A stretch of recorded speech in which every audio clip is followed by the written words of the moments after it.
Hello everyone. आज हम आपके lesson Vipin Chaudhary's lapse of memory के पार्ट नंबर 2 में क्या है ये जानेंगे। विपिन बाबू की कार लाइट हाउस सिनेमा के पास बैरट्राम गली में रुकती है।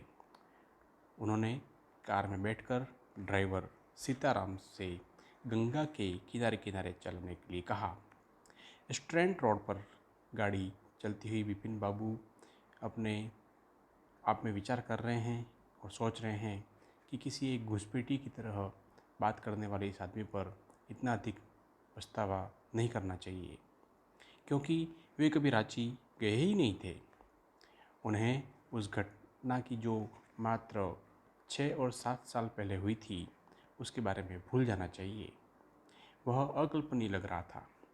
विपिन बाबू का सिर इस प्रकार चकरा रहा था। अगले पार्ट में हम देखते हैं इसी में कि क्या उनकी याददाश्त खो रही है, इस प्रकार वो सोच रहे हैं। लेकिन ऐसा कैसे हो सकता था? वह रोज़ अपनी ऑफिस के अंदर मीटिंग करते थे। आज ही उन्होंने मीटिंग की है और उनकी जो फर्म है वह बहुत बड़ी कंपनी है जहाँ पे वो एक जिम्मेदारी वाले काम भी करते थे। उनके साथ कुछ गलत हुआ होता तो वह सचेत होते। उसने आज ही तो आधा घंटा मीटिंग में बोला था और फिर भी ऐसा कैसे हो सकता था? और फिर भी यह आदमी उनके बारे में काफ़ी कुछ जानता था और कैसे, यहाँ तक कि काफ़ी गहरी बातें जानता था, जैसे किताबों का बैग रखना, पत्नी की मृत्यु, भाई का पागल हो जाना। मात्र उनकी रांची यानी कि जानकारी के सिवाय इसकी कोई गलती बात समझ में नहीं आ रही थी।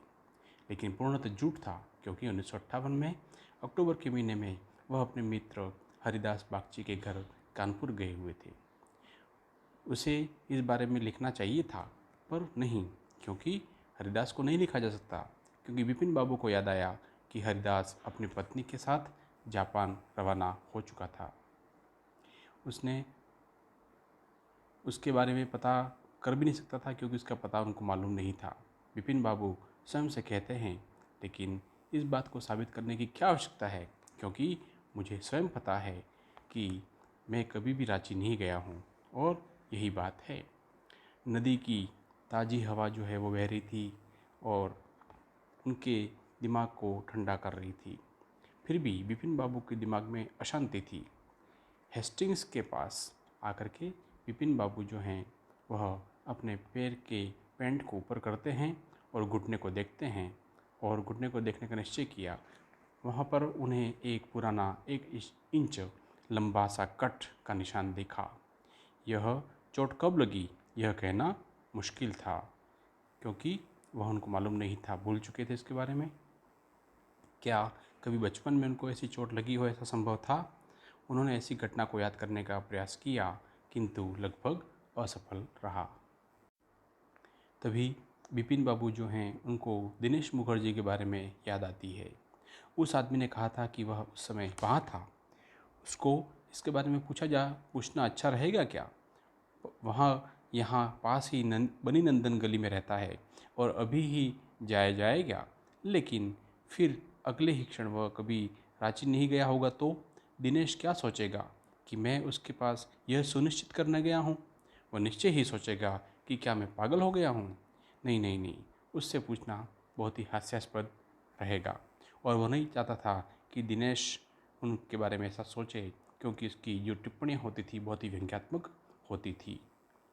अपने लिविंग रूम में कॉफ़ी की चुस्की लेते हुए विपिन बाबू जो हैं थोड़ा सा राहत महसूस करते हैं।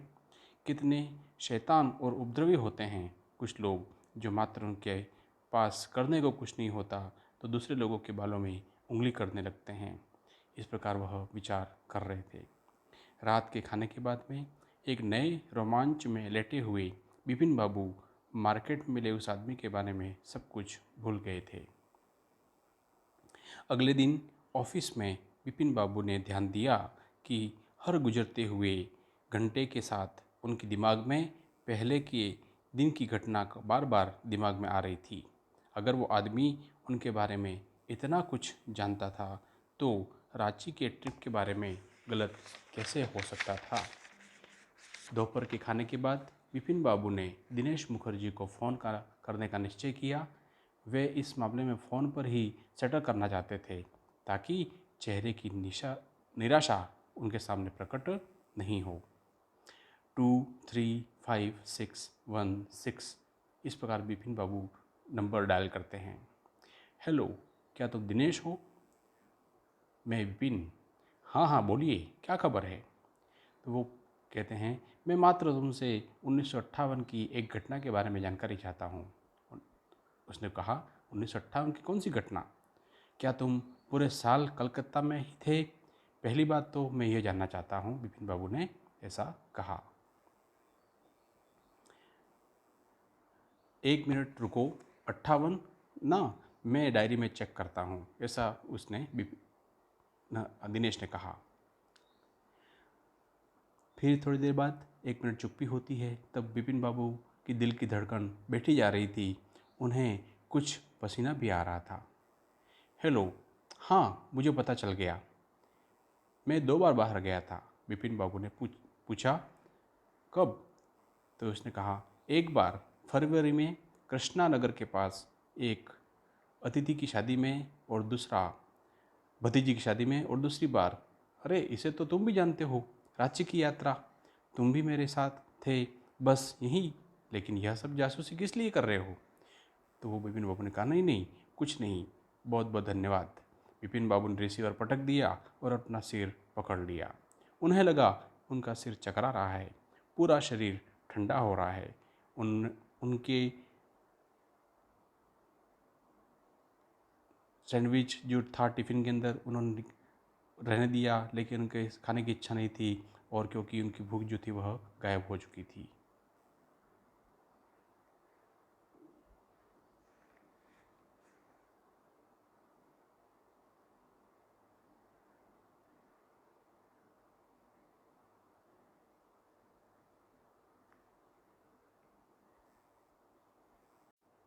इस प्रकार यह सेकंड पार्ट यहाँ पर समाप्त होता है।